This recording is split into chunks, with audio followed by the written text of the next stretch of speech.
அங்கனன் கையிலை காக்கும் கையிலை மலையை காக்கக்கூடிய நந்தியம்பெருமான் இத்தலத்து இறைவனை நோக்காமல் மலையை நோக்குகின்றார்.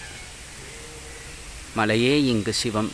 எப்படி திருவண்ணாமலையை நாம் அக்னிலிங்கமாக கருதுகின்றோமோ, இத்தலத்திலே 4 வேதங்களே 4 மலைகளாகவும், அந்த 4 மலைகளே இறைவனாகவும் குழுவிருக்கக்கூடிய அற்புதமான திருத்தலம்.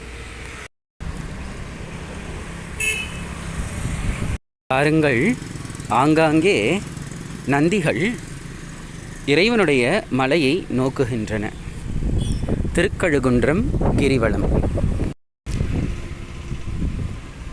பெணக்கில்லாத பெருந்துரை பெருமான் உன்னாமங்கள் பேசுவார்க்கு எனக்கில்லாததோ இன்பமேவ துன்பமே தூடை தெம்பிரான் என்று மாணிக்கவாசகர் இத்தலத்திலே இறைவனை பாடுகிறார்.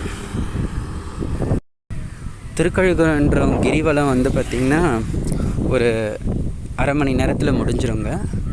ஆனால் இந்த தலத்து கிரிவலம் வர்றதுன்றது ரொம்ப ரொம்ப ரொம்ப ரொம்ப நல்லதுங்க. ஏன் அப்படின்னா, திருவண்ணாமலை போல் இங்கேயும் இறைவன் மலையாகவே இருக்கின்றார். அதே போல் இந்த தலத்தை யாரெல்லாம் வழிபட்டிருக்கிறார்கள் என்றால், பல ரிஷிகளும் பல முனிகளும். பாருங்கள், கழுகுகள் உச்சிக்கால வேளையிலே தினமும் உணவு அருந்தக்கூடிய காட்சியை நாம் இங்கே பார்த்துருக்கிறவர்களை கேள்விப்பட்டிருக்கிறோம். ஆனால் இப்போ அந்த கழுகுகள் வர்றதில்லை. அதனால தான் இதுக்கு பெயர் கழுக்குன்றம் என்று பெரியவர்கள் வைத்தார்கள். ஞானசம்பந்த சுவாமிகளால் பாடல் பெற்ற அருட்தலம்.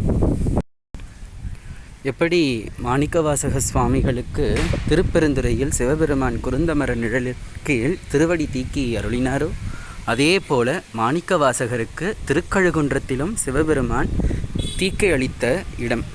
சுவாமியினுடைய திருவடி இங்கு காணலாம். சிவாய நம. திருச்சிற்றம்பலம். பெருமானினுடைய திருவடிங்க. சிவாய நம சிவாய நம சிவாய. கணக்கில்லா திருக்கோலம் நீ காட்டினாய் கழுக்குன்றிலே என்று மாணிக்கவாசக சுவாமிகள் பாடுகிறார்.